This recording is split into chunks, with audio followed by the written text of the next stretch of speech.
따라하십니다. 건너와서 우리를 도우라. 사도행전 16장 6절에서 15절 성서 일과를 따라 하나님 말씀 전할 때 은혜 되시기를 바랍니다. 오늘 요한 웨슬레 회심 기념 주일이 됩니다. 웨슬레 목사님의 회심은 감리교회의 시작이 되었고 종교개혁 이후에 영국 사회를 변화시키는 시작이 되었습니다. 우리 웨슬레 목사님의 회심을 기억하는 이 주일을 지나며 우리 각자의 인생에서 우리 회심의 사건이, 거듭남의 고백들이, 회심의 모습들이 우리의 삶에 필요하고 중요하다는 것을 꼭 기억해야 합니다. 누구나 하나님의 자녀로 살면서 영적인 거듭남의 경험을 하게 됩니다. 이전과는 다른 삶을 살아가게 되고 삶의 방향을 바꾸고 또 생각을 바꾸고 또 비전을 바꾸는 모습들이 일어나게 되죠. 우리가 하나님을 만나고 하나님의 말씀의 인도하심을 따라 살면서 내 주관과 내 생각대로만 살아가는 인생에서 하나님이 인도하시고 하나님이 이끌어 가시는 삶으로 살아가게 되는 것이 회심이고 또 변화고 거듭남의 모습입니다. 우리 성도님들 믿음의 발걸음에 이런 회심의 은혜가 있으시기를 축복합니다. 우리의 믿음의 발걸음에 웨슬레 목사님의 회심처럼 영적인 삶으로 거듭나고 변화되어지는, 회개하고 또 바꾸어가는 그런 모습들이 이어져 가야 합니다. 요한계시록 2장 5절의 말씀에 보면 그러므로 어디서 떨어졌는지를 생각하고 회개하여 처음 행위를 가지라. 만일 그렇지 아니하고 회개하지 아니하면 내가 내게 가서 내 촛대를 그 자리에서 옮기리라. 이렇게 말씀하셨어요. 부활하신 주님께서 교회와 성도들에게 내가 어디에서 떨어졌는지를 생각하고 회개하여 처음 행위를 가지라 라고 말씀했습니다. 우리가 하나님의 은혜로 거듭나서 변화된 삶을 살고 구원받은 자녀로 살지만 그러나 날마다 회개할 수밖에 없는 연약한 인생이라는 것을 인정할 때 거룩하신 하나님 앞에 우리의 삶을 온전히 세워가게 되는 줄로 믿습니다. 아멘이시죠? 그래서 처음 회개하여 처음 행위를 가지라.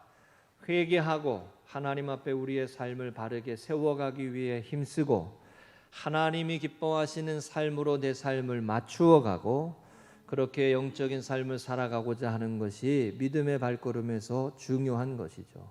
웨슬레 목사님의 회심을 기억하는 이 5월 네 번째 주일 지나면서 여러분과 저의 신앙의 발걸음에 이 회심의 은혜가 이어질 수 있기를 주의 이름으로 축복합니다. 특별히 웨슬레 목사님의 회심을 네 가지의 단계로 설명을 한 내용이 있었어요. 제가 한번 말씀드린 적이 있었는데요. 첫 번째는 종교적 회심이다. 그래서 내 삶을 바꿔야지. 내가 이렇게 모습으로 살지 말고 내가 내 삶을 바꿔야지. 이런 회심이 있다. 그리고 두 번째는 신앙적 회심으로 하나님을 기쁘시게 하는 삶을 살아봐야지. 이게 하나의 단계가 있다라고 단정을 지어보냐면 뭔가 우리의 신앙생활을 이렇게 도식적으로 구분할 수는 없겠지만 그래서 삶을 바꿔야지 하는 하나님을 기쁘시게 해야지 라고 하는 신앙적 회심으로 두 번째 단계라면 세 번째 단계는 내 힘으로 안 되니 성령의 능력으로 살아야지, 성령의 능력을 덧입어야지, 성령의 사람으로 회심하는 영적인 은혜를 덧입는 그런 성령의 사람으로 회심. 아마 올더스케이트의 회심, 웨슬레 목사님 회심이 세 번째 정도가 아닐까 생각이 되고 마지막 네 번째는 내가 하나님의 영광을 위해서 내 삶을 드려야지. 내 시간도 드리고 내 물질도 드리고. 왜 아멘 안 하셔? 사명의 회심으로 나아가는 것. 자, 우리가 이렇게 네 가지 단계로 어느 학자가 이렇게 말을 했어요. 그렇다면 여러분 한번 생각해 보세요. 나는 어느 정도에 있을까? 나는 어느 정도에 있을까? 여러분 우리가 하나님 3년 전에 다 쓴 거요. 3년 전에 다 본 거라고요. 기억이 안 나시죠? 설교를 다시 해야 돼. 내 보니까. 하여튼 우리가 사명의 회심으로 예. 여러분, 이 네 가지의 단계를 보면요, 한 가지 우리가 교훈을 얻을 수 있어요. 어떤 교훈을 얻을 수 있냐면, 우리의 신앙생활에서 우리가 하나님과 동행하는 삶을 살아가는 때 회심이 한 번의 사건으로 끝나는 게 아니라는 거예요. 내가 회개했어요. 예수님을 믿기로 했어요. 교회에 등록했어요. 내가 하나님의 자녀로 살기로 했어요. 그것으로 끝나지 않는다는 거예요.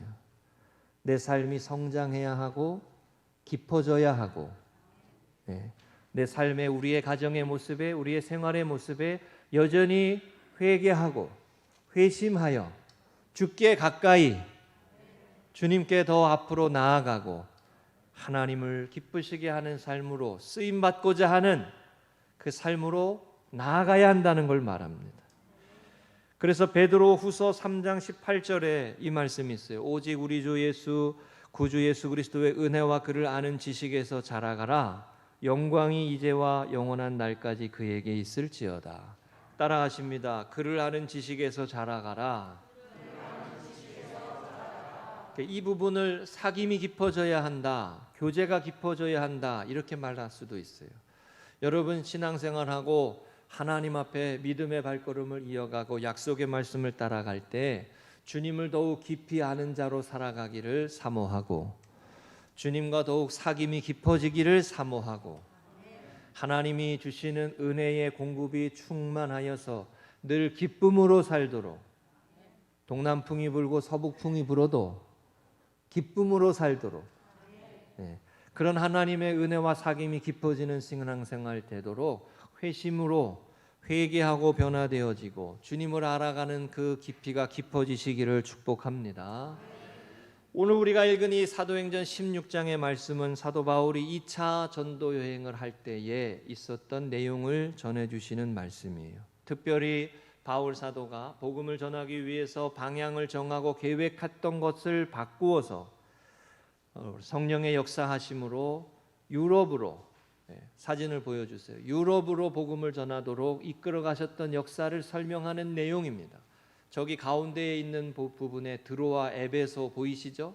그 위에 네아폴리 빌립보 보이시죠? 거기 하나에 이제 가운데 있는 게 거기 그라데 지중해 위쪽에 가운데 있는 데가 이제 지금의 터키예요. 예전에는 소아시아 지역이다 그랬어요. 저 소아시아에서 유럽으로 건너가도록 성령께서 이끌어 주셨다는 거예요. 사실 처음에 바울은 저 소아시아 밑에 있는 에베소에 가가지고 바로 에베소에 가서 복음을 전하려고 했어요. 왜냐하면 거기에도 사람이 많고 거기에 해야 할 일이 많다고 들었기 때문에. 그래서 그곳으로 가고자 했어요. 자신의 계획이 있고 자신의 생각이 있었어요. 그런데 밤의 환상 중에 꿈에 성령께서 건너와서 우리를 도우라라고 하시는 그 말씀을 듣고 하나님의 말씀으로 받아서, 하나님의 음성으로 받아서, 그래서 저 바다를 건너서 유럽 지역으로, 마게도냐 지역으로 복음을 전하도록 하게 되었다라는 말씀이 오늘 본문의 말씀의 내용이 됩니다. 이 일을 통해 가지고 소아시아 지역에, 저기 요한계시록에 나오는 7교회가 있는 데가 저기 소아시아 지역 터키잖아요. 그래서 터키에 우리 성지순례를 많이 가지 않습니까? 그 지역을 넘어서 유럽으로 복음이 전해지는 길을 열어가게 하셨다라고 하는 게 오늘 본문의 말씀이에요. 그래서 그 옛날 유럽에 복음이 전하여지고 유럽에 많은 교회가 세워지고 그렇게 되었다는 것이죠. 여러분, 오늘 본문의 말씀이 우리에게 가르쳐 주시는 교훈과 은혜가 있습니다. 하나님께서 저와 여러분을 감동시키셔서 우리의 생각을 바꾸어서 우리의 고집도 바꾸고 우리의 계획도 바꾸고 우리가 가고자 하는 길이 아니라 하나님께서 인도해 주시는 길로 나아가게 하시는 그 하나님의 인도하심과 이끄심을 따라갈 수 있는 신앙생활 되시기를 주의 이름으로 축복합니다. 오늘 말씀에 성령의 인도하심에 민감하여 우리 교회가 또 하나님 앞에 회심하고 회개하고 또 새로워지고 또 거듭난 모습으로 하나님의 인도하심을 따라 승리하는 믿음의 발걸음으로 나아가는 교회가 되시기를 주의 이름으로 축복합니다. 세 가지 말씀 나누겠습니다. 첫 번째 따라하십니다. 허락하지 아니하시는지라. 한 번 더 하십니다. 성령의 감동을 따라가야 합니다. 7절입니다. 무시아 앞에 이르러 비두니아로 가고자 애쓰되 예수의 영이 허락하지 아니하시는지라 그랬어요. 사도행전이 전해주시는 복음의 역사, 사도행전이 전해주시는 이 믿음의 역사, 복음을 전하는 역사에는 이 주도권이 사람에게 있지 않고 성령 하나님께 있습니다. 그래서 복음의 역사는 성령의 역사예요. 이걸 우리의 신앙생활에도 접목해 보면 적용할 수 있어요. 우리의 신앙과 믿음의 발걸음도 성령의 역사하심을 따라가야 돼요. 할렐루야. 우리의 생각과 우리의 방법과 우리의 계획이 아니라 항상 하나님이 기뻐하시고 하나님이 감동케 하시고 성령 하나님께서 우리에게 은혜 주시는 대로 가야 돼요. 그 옛날 출애굽한 이스라엘 백성들이 구름이 떠오르면 갔고 구름이 머무르면 머물렀어요. 이거하고 비슷해요, 여러분. 은혜가 되면 가고 은혜가 머물면 머물러야 되는 거예요. 은혜가 머물 때 여러분 너무 많이 일하려고 하면 안 돼. 덧나요. 덧나. 시키지 않은 거 하면 덧나. 그죠? 하고 싶지 않은데 하다 보면 덧나. 좀 목사님 또 뭔 얘기 하려고 그러나 그러시는 것 같아요. 네? 은혜가 구름이 떠오를 때 가야 돼. 여러분과 저의 삶에 성령 하나님께서 은혜 주실 때 가야 돼. 그럴 때는 순종해야 돼요. 그럴 때는 따라가야 돼요. 그런데 그러지 않고 머물게 하실 때가 있어요. 그럴 때는 머물어야 돼요. 너무 애쓰면 안 돼요. 은혜 주시기를 기도해야 돼요. 감동 주시기를 기도해야 돼요. 지난주에 제가 우리 고모님 얘기했잖아요. 자꾸 나오라고 한다고, 자꾸 교회 오라고 한다고, 옛날이 좋았다고. 그 말이 무슨 말인지 아세요? 은혜가 안 된다는 말이요. 은혜가 없다는 말이요. 그게 나 은혜 없어요 이런 말이에요. 그게 여러분 은혜가 되면 어때요? 시키지 않아도 합니다. 그죠? 은혜가 있고 감동이 되면 그렇게 하지 않아도 기쁘게 해요. 기쁘게 섬기게 돼 있어요. 여기 말씀에 하나님의 영이 허락하지 않았다. 주님의 영이 허락하지 아니하였다. 주도권이 누구에게 있느냐? 하나님께 있어요. 복음을 전하는 것도 우리의 교회의 앞길도 여러분과 저의 믿음의 발걸음도 하나님이 인도하시는 대로 가면 돼요. 하나님께서 이끄시는 대로 가면 돼요. 할렐루야. 고린도전서 1장 2절에 우리가 요즘에 고린도전서 말씀을 보는데 이 내용이 있어요. 고린도에 있는 하나님의 교회 곧 그리스도 예수 안에서 거룩하여지고 성도라 부르심을 받은 자들과 또 각 처에서 우리 주 곧 그들과 우리의 주 되신 예수 그리스도의 이름을 부르는 모든 자들에게 그랬어요. 여기 말씀에 한번 따라하시죠. 부르심을 받은 자들. 고린도전서 말씀을 나누면서 제가 이 말씀 계속 드렸어요. 갈등이 있고 문제가 있는 성도들 가운데 고린도전서의 편지를 보내면서 사도 바울은 부르심에 집중하라 이 말씀을 계속했다 그랬어요. 따라하십니다. 부르심에 집중하자. 우리를 부르신 이유를 깨닫는 거예요.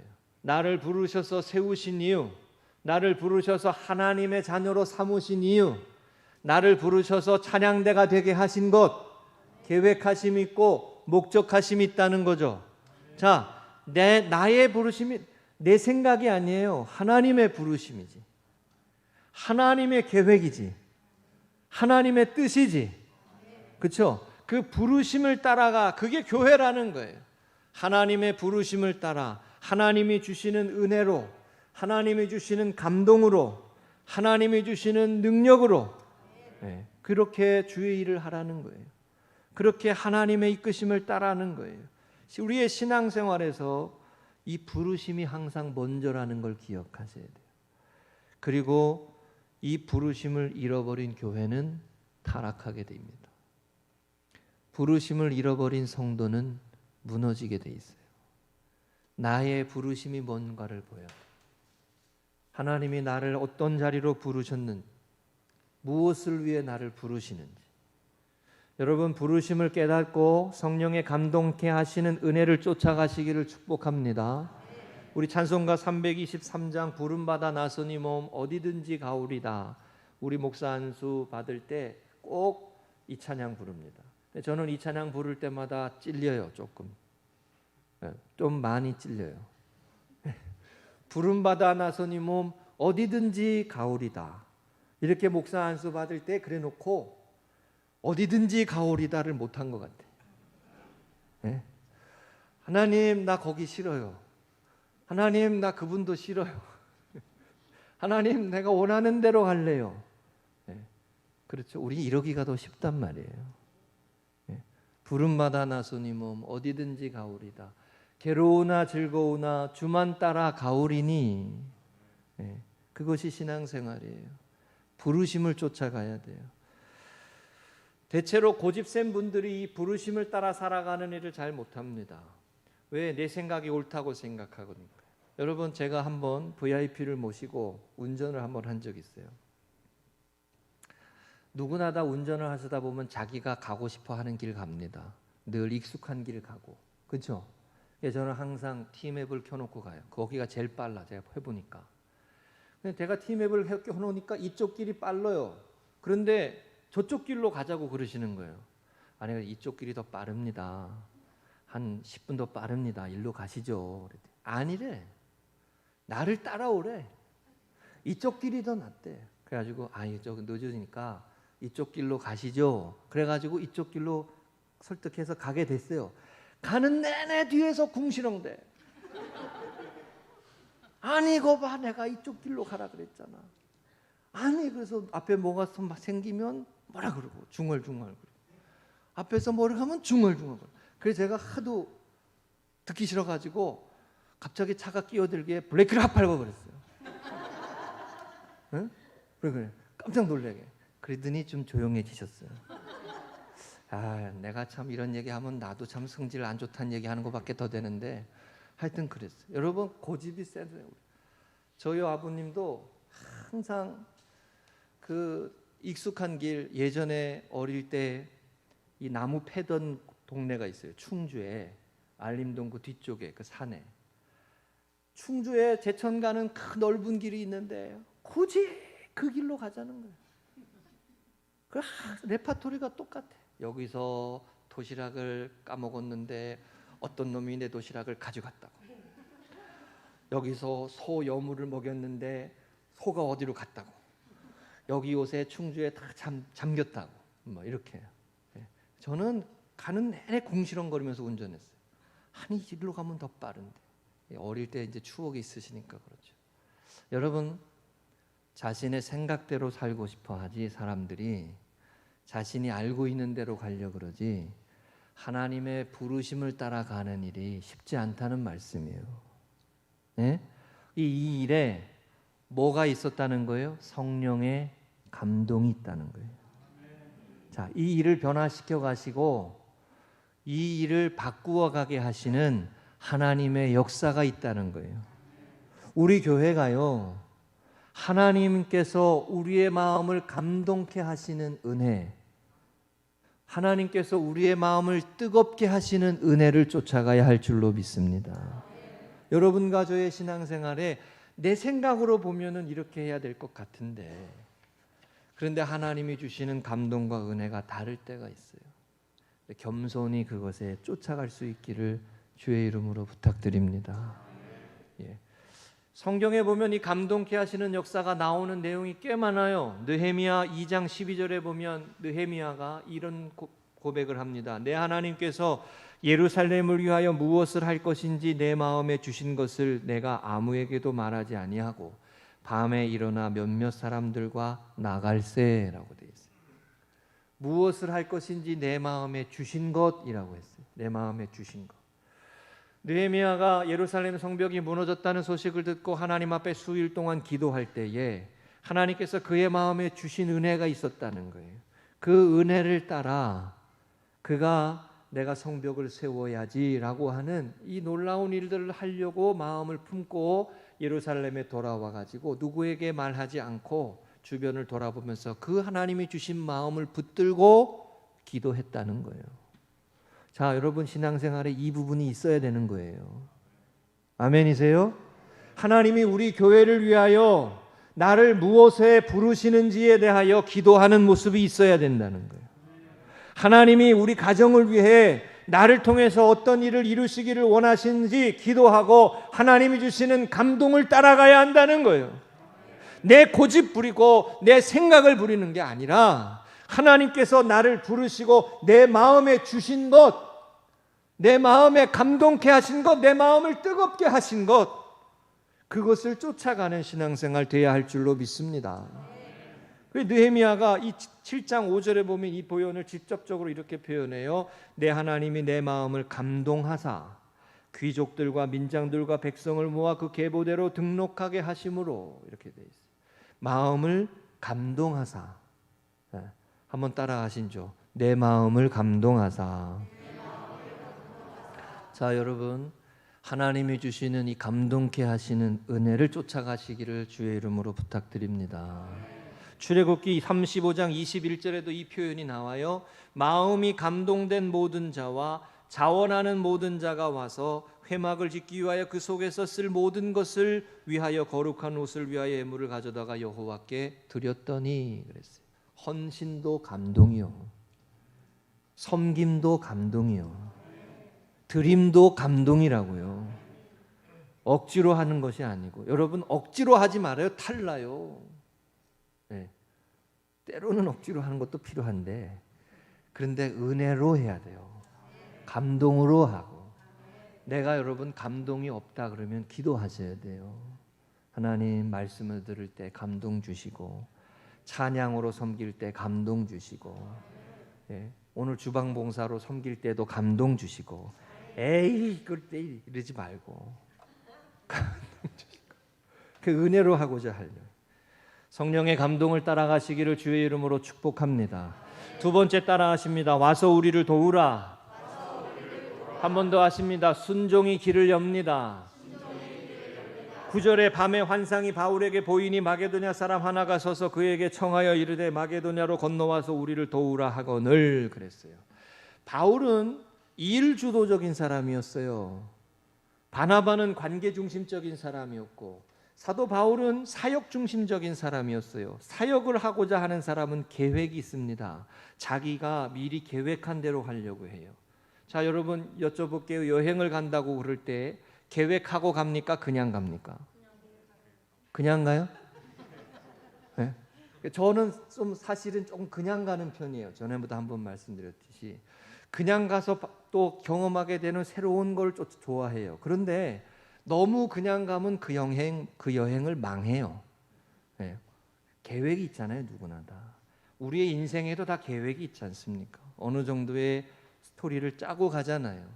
사도 바울이 자기 주도적인 사람이고 계획을 가지고 에베소에 가서 복음을 전해야 되겠다, 내가 이렇게 해야 되겠다라고 했는데, 그의 삶이 하나님께서 그의 마음에 감동을 주시니까 그가 여기 이어지는 말씀에 보면 10절에 이렇게 표현해요. 우리를 부르시는 줄로 인정함이로라. 예, 껌뻑껌뻑 하지 마시고 선풍기 좀 켜놓으시고 한번 따라하세요. 우리를 부르시는 줄로 인정함이로라.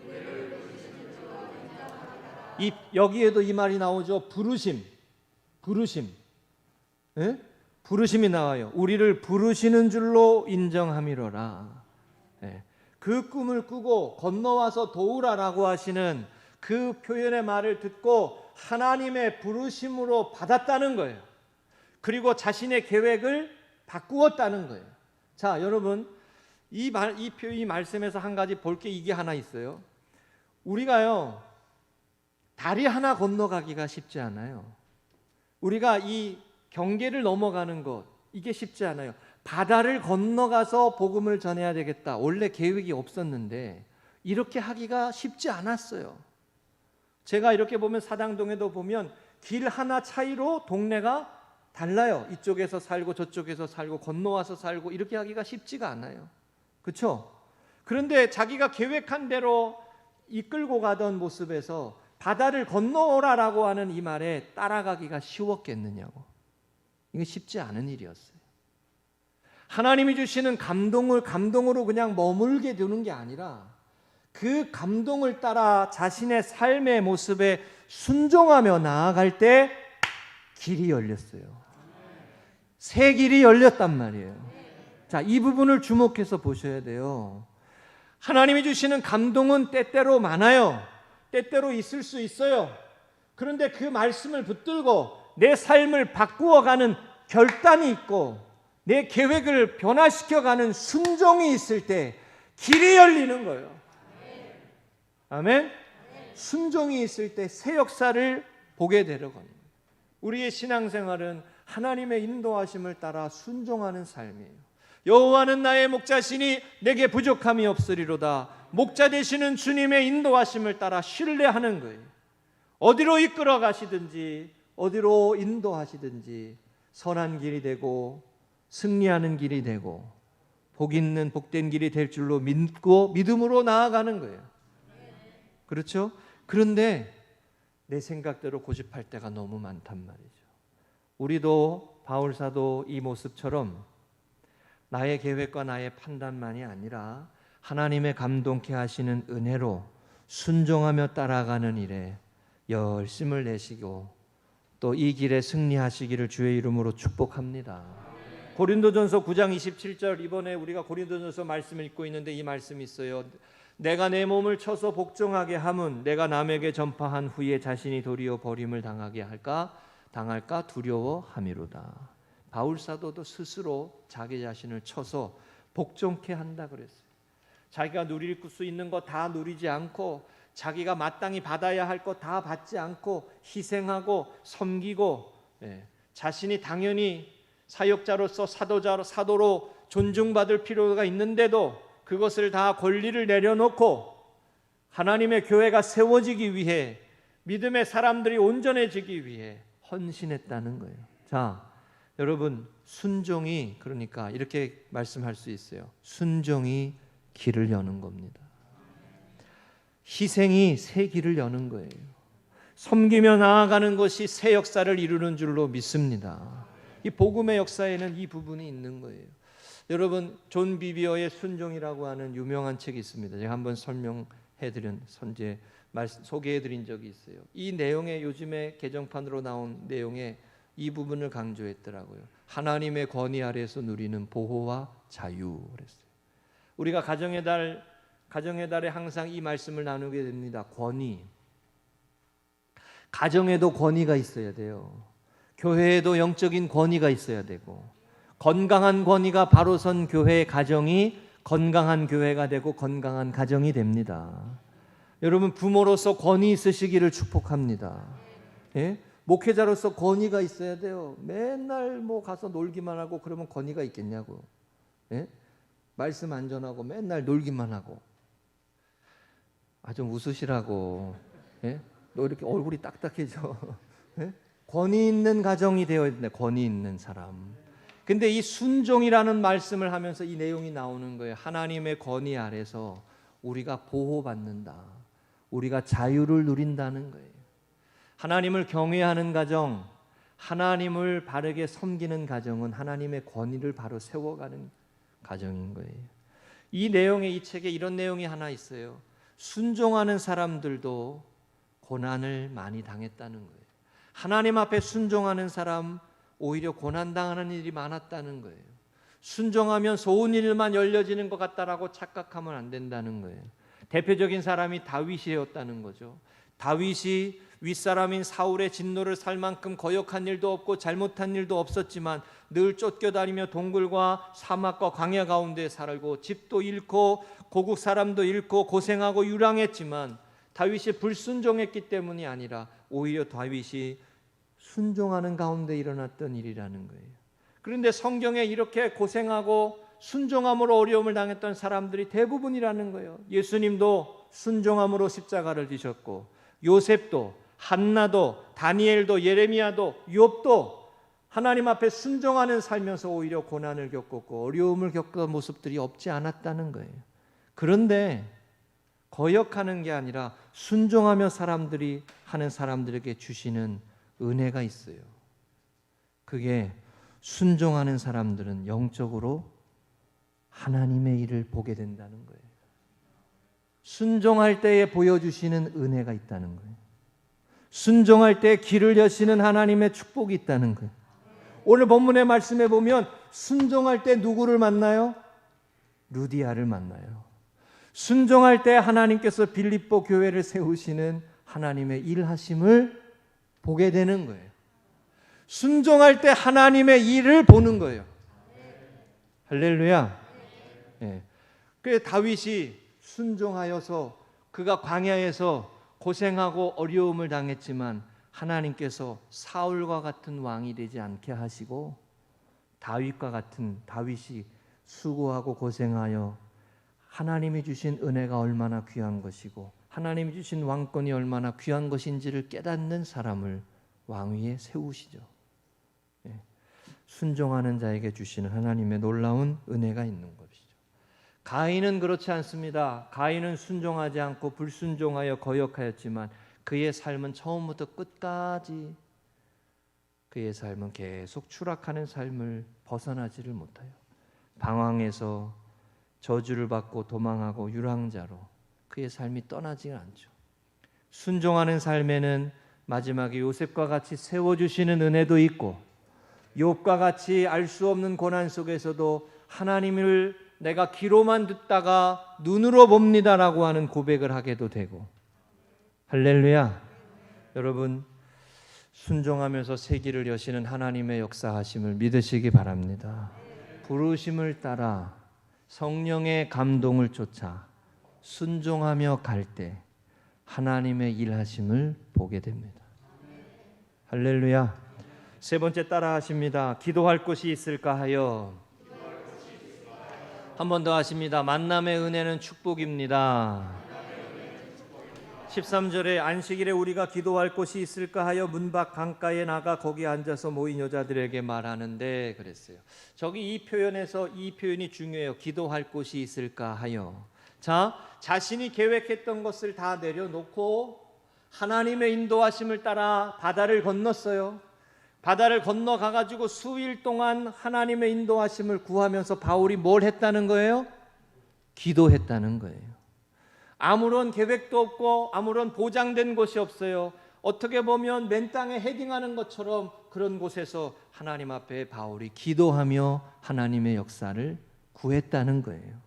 네, 기도하며 순종하며 따라갔는데 지금 당장 무언가 보여진 게 아니에요. 순종하며 따라갔는데 술술술 풀려진 게 아니에요. 순종하며 따라갔는데 없어. 예? 없어. 그러니까 어떨 때는 막 이래 되는 거예요. 순종했더니 속았다고. 예? 목사님은 제가 어릴 때 누가 그랬어요. 목사님 너네 아버지는 속이는 사람이라고. 아, 네 진짜 뭐 그런 얘기까지 들어요. 목사님 보고 말해요. 순종했더니 없어 아무것도. 이렇게. 그 자리에 바울이 기도했다는 거예요. 수일 동안 기도했더니. 자, 여러분 하나님의 인도하심을 따라가는 삶에 기도가 있어야 돼요. 하나님의 이끄심을 따라 순종하는 삶에 기도해야 돼요. 다니엘이 바벨론 그곳에 가가지고 창문을 열고 하나님 앞에 기도하며 하나님의 인도하심을 잃지 않았어요. 우리 교회가 이 은혜가 임하시기를 축복합니다. 그리고 그래서 시편 84편 5절에 이 말씀 있잖아요. 주께 힘을 얻고 그 마음에 시온의 대로가 있는 자는 복이 있나이다. 이른 비가 채워주고 눈물 골짜기를 지나가게 하고 그 말씀이 나오는 내용이 이 말씀과 연결이 되죠. 그리고 빌립보 교회에 세우게 되는 루디아라고 하는 여인을 만나는 거예요. 루디아 여선교회를 만나는 거예요. 다시요. 루디아 여선교회를 만나는 거예요. 루디아가 그런 여선교회요. 에? 얼마나 귀한 이름이에요. 루디아. 그렇죠. 장사해가지고 돈 많이 버는 데가 아니고 루디아 여선교회. 제가 특별히 루디아 여선교회를 축복하고 좋아하는데 이 루디아 여선교회 이름이 귀한 의미가 있어요. 하나님께서 만남의 은혜를 주신 거예요. 사도 바울에게 동역하고 그의 삶에 열매를 맺을 수 있도록 루디아를 통하여서 하나님께서 사도 바울의 사역을 열어가게 하신 거예요. 자, 순종했더니 만남이 열렸고 만남을 통해 길이 열려진 거예요. 성경에 여러분 이 만남에 대한 내용이 참 많습니다. 우리가 세상에서도 만남을 중요하게 여기지만 신앙과 믿음의 역사가 영적인 역사에도 이 만남이 있어요. 여러분과 저의 삶의 걸음에 이 하나님의 사람들을 만나는 은혜가 임하시기를 주의 이름으로 축복합니다. 바울은 루디아를 만나서 빌립보 교회가 세워졌어요. 하나님의 사람들이 어떤 누구를 만나느냐가 우리의 인생과 믿음의 여정에 중요한 것이에요. 여러분의 만남이 믿음의 만남이 되고 신앙의 만남이 되고 하나님께 순종하여서 길이 열려지시는 만남이 되시기를 주의 이름으로 축복합니다. 여러분 이 성경에서 만남이 나오는 내용 중에 기생 라합의 이야기가 하나 있어요. 예를 들어보면 여호수아 2장 15절의 말씀에 라합이 그들을 창문에서 줄로 달아내리니 그의 집이 성벽 위에 있으므로 그가 성벽 위에 거주하였음이라. 기생 라합을 통해 가지고 정탐꾼들이 구원을 받아요. 그래서 여리고 성을 함락하는 그 일들이 진행될 수 있게 됩니다. 기생 라합이라고 하는 준비된 사람, 그가 비록 기생이었지만 그 만남을 통해 가지고 여리고 성이 정복되어지는 그 통로가 길이 돼요. 만남을 통해 길이 돼요. 또 아브라함이 그 약속의 아들 이삭을 아내를 얻기 위해서 노종을 보낼 때 노종이 이렇게 기도합니다. 창세기 24장 12절에 보면 그가 이르되 우리 주인 아브라함의 하나님 여호와여 원하건대 오늘 나에게 순조롭게 만나게 하사 내 주인 아브라함에게 은혜를 베푸시옵소서. 한번 따라하세요. 원하건대 오늘 나에게 순조롭게 만나게 하사. 순조롭게 만나게 하사라고 기도했어요. 이게 아브라함의 노종의 기도예요. 근데 제가 요즘에 이 기도하고 있어요. 하나님, 우리 청년들 순조롭게 만나게 하사. 길이 열려지게 하시옵소서. 아니 제가 기도를 안 할 수가 없어요. 기도해야 당연히 하나님 앞에. 여러분만 기도하시는 게 아니에요. 우리 다 청년들, 우리 이따가 청년들 특송할 텐데 청년들 바라보면서 다 기도하세요. 순조롭게 만나게 하사. 할렐루야. 예, 이게 성경에 이 기도가 있잖아요. 이게 중요한 기도예요. 만남의 은혜가 있게 해달라고 기도해야 하는 거예요. 하나님 앞에 길이 열리는 게 만남을 통해 길이 열려요. 하나님 앞에 순종하고 부르심을 따라 성령의 감동케 하심을 쫓아서 갈 때에 하나님이 만나게 하시는 사람이 있었다는 거예요. 그리고 창세기 24장의 그 노종의 기도에는 오늘 PPT로 드리진 않았지만 24장 15절에 보면 이렇게 나와요. 말을 마치기도 전에 리브가가 물동이를 들고 우물가로 나왔더라. 이렇게 나와요. 네. 누구를 만나느냐, 그게 우리의 삶의 믿음의 걸음에 중요합니다. 노사연 씨가 우리의 만남은 우연이 아니야 그랬잖아요.